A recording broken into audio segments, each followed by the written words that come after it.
सुप्रभात। करम वचन मन छाड़ छल, करम वचन मन छाड़ छल, जब लगे जनना तुम्हार। यह हमारी आज की आध्यात्मिक चर्चा का विषय कि कर्म वचन मन छाड़ छल, जब लग जनना तुम्हार। जीवन के स्वर्णिम घड़ियां व्यर्थ ना व्यतीत होने पाए, क्योंकि जो क्षण जो समय बीत गया है वो प्राप्त नहीं आता है। अतः समय की ओर हर समय ध्यान रखना चाहिए और कोई भी क्षण, कोई भी श्वास उस परमपिता की याद से खाली ना जाने पाए। अपनी जीवन यात्रा को मंगलमय, सुखद और सार्थक बनाने के लिए दिल बाजार दस्तबकार की कहावत को जीवन में उतारें। यानी कर्म से कर्म, कर से कर्म करिए विधि नाना, मन राखिए जहाँ कृपा निधान। तो शरीर से हम परिश्रम करते रहें, अपना कर्तव्य पालन करते रहें और मन को प्रभु की याद में, कृपा निधान के स्मरण में लगाए रहें। हमारे शरीर के अंदर हृदय में कृपा निधान का भगवान का निवास है, अतः हृदय में ध्यान लगाए रहें। वहीं पर अपने प्रियतम की मोहनी सूरत को देखते रहें। सूरदास को एक बार भगवान ने हाथ पकड़ कर किसी गहरे गड्ढे से निकाला। जब सूरदास ने उन्हें पकड़ना चाहा तो बाँह छुड़ाकर भागने लगे भगवान। सूरदास ने तब कहा कि बाँह छुड़ाए जाते हो निबल जान के मोए, हृदय से जब जाओगे सबल बंधूंगा। तो हमारे हृदय में भगवान का निवास है, अतः हमें अपने हृदय को शुद्ध, पवित्र और निर्मल बनाना चाहिए।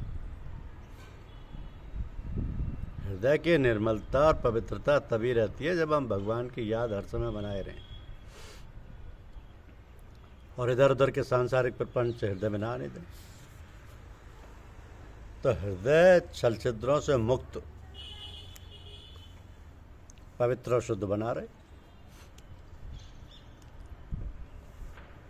रामचरितमानस में कहा गया कि कर्म वचन मन छाड़ छल, जब लग जनना तुम्हार। तब लग सुख सपनेऊ नहीं, किए कोट उपचार। हमारे मन, वचन और कर्म सभी को छल कपट से रहित हों। जो भी हम विचार करें वो विचार हमारे पवित्र, शुद्ध और निर्मल हों। उसी प्रकार हमारी वाणी जो भी बोले वो बोले, वही बोलो जो मन में हो। इसके साथ हमारा व्यवहार भी उसी प्रकार का हो, शुद्ध, पवित्र, निर्मल, निर्दोष व निष्कपट। तभी भगवान प्रसन्न होते हैं, तभी भगवान की भक्ति प्राप्त होती है और वो अर्जन बनता है, भक्त बनता है, महात्मा बनता है। तो यदि हम ये सोचने बैठे कि ये सब कैसे होगा तो ये बड़ा कठिन व असंभव सा प्रतीत होता है। किंतु जब हम आर्त होकर उसकी शरण में जाते हैं तब सारा काम बड़ा सरल हो जाता है। तो भगवान को प्रसन्न करने का सबसे सरल उपाय है उसके भक्तों से प्रेम करना। तू जन हरि से हेत कर, कर हरिजन से हेत। माल मुलक हरि देत है, हरिजन हरि ही देत। तो हरिजन वे हैं जिन्होंने अपना सर्वस्व समर्पण कर दिया हरि के लिए, भगवान के लिए। वही है हरिजन, भगवान के भक्त। उनके पास तो कुछ भी सांसारिक वस्तु नहीं है, उन्होंने तो सब कुछ भगवान को समर्पित कर दिया, अपने तन मन धन सभी को। सो हम जब ऐसे परिजन, जब ऐसे हरिजन दादा, हम जब ऐसे हरिजन भक्ति के पास जाएंगे तब वो हमें क्या देंगे? उनके पास बैठेंगे तब भगवत प्रेम, भगवत चर्चा और भगवत प्रेम से ओतप्रोत धाराएं अनायास ही हमारे ऊपर अपना प्रभाव डालेंगी, अपनी छाप डालेंगी और हम भी उन्हीं की भांति भगवत प्रेम से सराबोर हो जाएंगे, उनके रंग में रंग जाएंगे। तो ऐसे भक्त का, ऐसे महात्मा का, ऐसे संत का साथ पकड़ो जिसके संग साथ से हमें भगवत प्रेम का चस्का लग जाए। और हम सारी सांसारिक वासनाओं और बंधनों को तोड़कर प्रभु के प्रेमी और भक्त बन जाएं।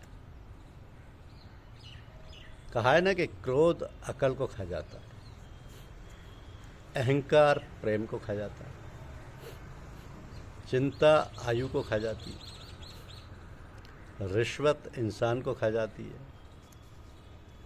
लालच ईमान को खा जाता है। तो सर्वश्रेष्ठ ज्ञान लो।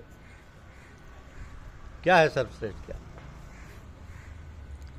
महर्षि उद्दालक का पुत्र श्वेतकेतु अत्यंत प्रभावशाली तथा शास्त्रज्ञ था।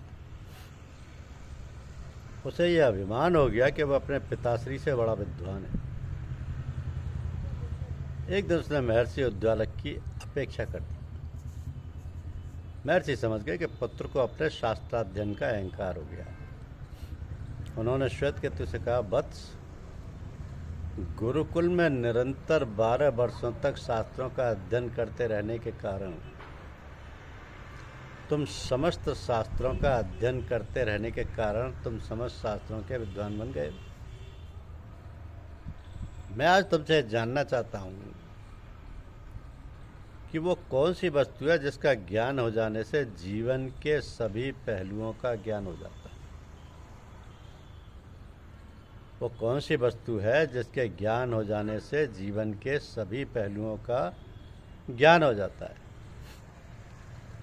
श्वेतकेतु ने यह अनूठा प्रश्न सुना तो चकरा गया।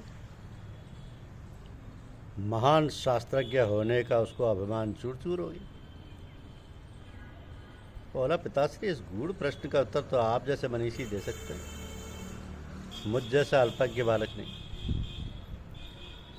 तो महर्षि ने उसे बताया कि जिस प्रकार सोने का ज्ञान हो जाने से स्वर्ण से बनी सभी वस्तुओं का ज्ञान हो जाता है, उसी प्रकार आत्मा को जान लेने से जीवन के सभी पहलुओं की जानकारी स्वतः मिल जाती है। श्वेतकेतु महर्षि के श्री चरणों में नतमस्तक हुए।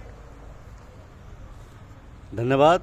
YouTube चैनल को लाइक और सब्सक्राइब अवश्य करें। शुक्रिया।